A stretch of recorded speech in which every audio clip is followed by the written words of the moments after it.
میں نے ایک دفعہ ٹی وی کے ایک پروگرام میں مسند فردوس کی ایک روایت پڑھ دی، حوالہ نہیں دیا، تو جن جاہلوں نے روایت نہیں پڑھی ہے حدیث ہی نہیں ہے، حدیث ہی نہیں ہے۔ مسند فردوس کے اندر وہ حدیث موجود ہے، اب بھی موجود ہے، تیسری جلد میں موجود ہے۔ حضور نے فرمایا اگر لوگ علی کی محبت پر جمع ہو جاتے اللہ دوزخ کو پیدا ہی نہ کرتا۔ اور اس حدیث کی اتنا چپن ہوئی کہ اس حدیث کو پڑھنے کے بعد کفر ہو گیا۔ جو حدیث کے بیان کو کفر کہے لعنت اس کی موت و حیات پر۔ تو حدیث کی روایت پہ بحث کرتا نا، راویوں پہ بحث کرتا، یہ تو حدیث ہے، صرف اس ایک کتاب میں نہیں اوروں میں بھی ہے۔ اور انشاءاللہ ایک بڑا خوبصورت مضمون آج ہی میں اپلوڈ کر دوں گا۔ میں اس بندے کو منہ ہی نہیں لگانا چاہتا، وہ مجھے 1,00,000 گالیاں بھی دے تو میں اسے کتا یا گدھا بھی نہیں کہنا چاہتا، کیونکہ کہیں کتے یا گدھے یہ نہ کہیں ہم زہرا کے بے ادب تو نہیں ہیں۔ میں تو کسی گستاخ زہرا کو منہ بھی نہیں لگانا چاہتا، اور میں گالیاں بھی نہیں دینا چاہتا، اور میں مولا علی کی پناہ میں آنا چاہتا ہوں۔ مولا علی فرماتے ہیں میں ایک بندے کے پاس سے گزرا، وہ گالیاں دے رہا تھا مجھے، میں چپ کر کے گزر گیا، کسی اور کو دے رہا ہوگا۔ علی والے گالیاں نہیں دیتے، علی والوں کو موقع مل جائے تو وہ اولاد محمد پر درود پڑھا کہتے ہیں۔ اونچی آواز سے بولیں۔ اس آیت کا انکار ہو گیا، اس آیت کا انکار ہو گیا، اس آیت کا انکار ہو گیا۔ جو قرآن کی کسی آیت کا انکار کرے اس پر خدا کی لعنت ہو، اور جو سارے قرآن کو ماننے والا ہو جو اس کو منکر قرآن کہے اس پر بھی خدا کی نہیں۔ اگر آپ کر سکتے ہیں تو کر رہے ہیں، وگرنہ مجبور نہ ہوں، ہاتھ کھڑا کر کے کریں، اس پر بھی خدا کی، اس پر بھی خدا کی۔ آج میں ایک اور حدیث مسند فردوس کی بیان کرنے لگا ہوں تاکہ جلیں تو پھر جلیں۔ نبی پاک علیہ السلام نے فرمایا جس میں 3 بندے 3 آتے ہوں، نہ وہ میرا کچھ لگتا ہے نہ میں اس کا کچھ لگتا ہوں۔ یا رسول اللہ کون کون سی؟ فرمایا علی کا بغض، اہل بیت سے دشمنی، سبحان اللہ اونچی آواز سے، اہل بیت سے دشمنی، اور تیسری چیز جو صرف کلام کو، گفتگو کو ایمان سمجھے۔ علی کا بغض ہو، فرمایا نہ میرا کچھ لگتا ہے نہ میں اس کا کچھ لگتا ہوں۔ اہل بیت کا دشمن ہو، نہ میرا کچھ لگتا ہے نہ میں اس کا کچھ لگتا ہوں۔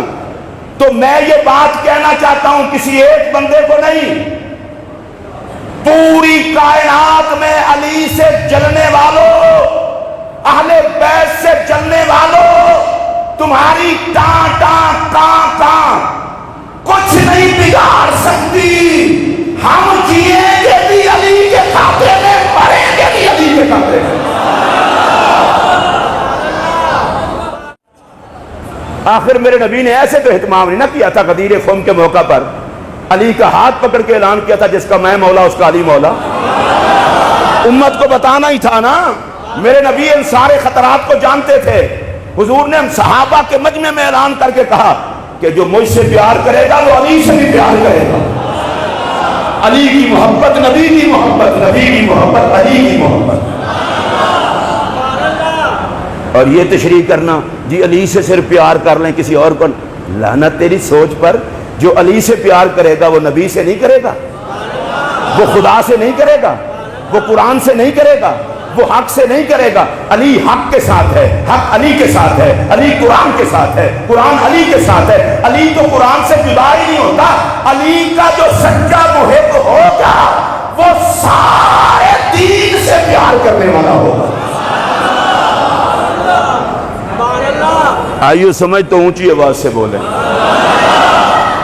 اور یہ بات بھی آپ کو بتا دوں، جو مولا کائنات کا سچا محب ہے وہ نبی پاک کے سارے صحابہ کا بھی سچا محب ہے۔ مولا کائنات سے پوچھا گیا تھا علی المرتضی آپ یہ بتائیں آپ کے دوست کون ہیں؟ سنیے، آپ نے فرمایا جتنے نبی کے ساتھی ہیں سارے میرے ساتھی ہیں۔ پھر آپ سے پوچھا گیا آپ کے خاص ساتھی کون ہیں؟ فرمایا جتنے نبی کے خاص ساتھی ہیں وہ سارے میرے خاص ساتھی ہیں۔ اس لیے جو مولا علی سے سچی محبت کرتا ہے وہ کبھی صحابہ کا دشمن ہو سکتا نہیں، بولیں صحابہ کا دشمن ہو سکتا؟ ہم سارے صحابہ کے بھی نوکر اور مولا علی کے بھی۔ ایک لفظ بولا جاتا ہے بار بار، رفض رفض رفض۔ رفض کسے کہتے ہیں؟ صحابہ کی توہین کو۔ رفض کسے کہتے ہیں؟ رسول اللہ کے صحابہ کی عداوت اور دشمنی کو۔ رفض کسے کہتے ہیں؟ نبی پاک علیہ السلام کے صحابہ کے بغض کو، ان سے جلنے کو۔ لا الہ الا اللہ محمد رسول اللہ۔ میرے 30-32 سال کے خطاب اب کچھ آپ کو یہ چشتی چینل پر بھی مل جائیں گے، سن لیں۔ ہمارا تو درس یہ ہے کہ جو نبی پاک کے صحابہ سے بغض رکھے، جو نبی پاک کے صحابہ سے جلے، ان کا ادب اور احترام نہ کرے، اس پر خدا کی لعنت ہو۔ صحابہ کا احترام ہر مسلمان پر فرض۔ آپ نے سمجھ لیا، اس کو کہتے ہیں رفض۔ اور ایک اور ہے ناسبیت اور خارجیت۔ ناسبیت اور خارجیت یہ ہے کہ کسی سے اہل بیت برداشت نہ ہو۔ ہمارا عقیدہ یہ ہے کہ جو صحابہ سے جلیں ان پر بھی خدا کی لعنت، اور جو اہل بیت سے جلیں ان پر بھی خدا کی لعنت۔ مومن وہ ہے جو صحابہ کا بھی ادب کرے، اہل بیت کا بھی ادب کرے۔ میں نے آپ کو واضح طور پر بتا دیا ہے، صحابہ کا ادب بھی ضروری، اہل بیت کی محبت بھی ضروری۔ صحابہ کی بے ادبی کو رفض کہتے ہیں، اہل بیت سے بے ادبی کو ناسبیت، اہل بیت سے جلنے کو خارجیت کہتے ہیں۔ ہمارا دونوں سے کوئی تعلق نہیں ہے، اور جو اہل بیت کی محبت کی بنا پر ہمیں رافضی کہے، میں اسے صرف اتنا ہی کہتا ہوں کہ خدا کی لعنت ہو تجھ پر۔ اب پتہ چلا کہ سیدہ زہرا کی بے ادبی نے کتنا گھٹیا کر دیا۔ استاد ناراض، پیر خانہ ناراض، سیدوں کو بکواسیں، تو جو ذات زہرا کے لیے حیا کی بولی نہ بولے۔ اور میں نے جو حدیث بیان کی تھی جس پہ بڑا درد اٹھا تھا، وہ مسند فردوس کی 3 جلد میں موجود ہے۔ یہ حدیث بیان کرنا کفر ہے؟ اگر حدیث بیان کرنے کو کفر کہتے ہو تو پھر مجھے بتاؤ، لعنت کا رخ تو تمہاری طرف ہے۔ تمہیں تکلیف حدیث سے نہیں، تکلیف علی سے ہے۔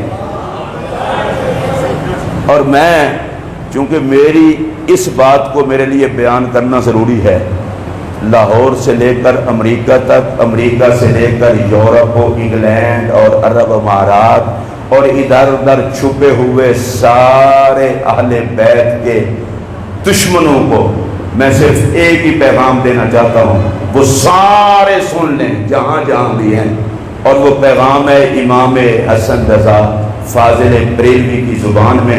انہوں نے کہا تھا، اہل بیت پاک سے گستاخیاں بے باقیاں، لعنت اللہ علیکم، دشمنان اہل بیت۔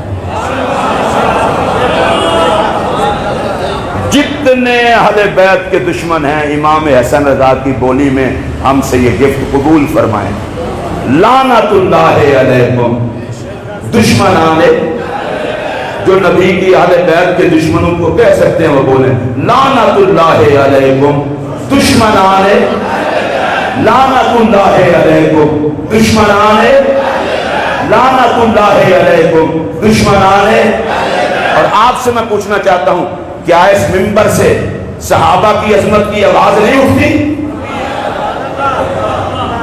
جو گواہ ہیں وہ بولیں، کیا ازواج مطہرات کی عظمت کی آواز نہیں اٹھتی؟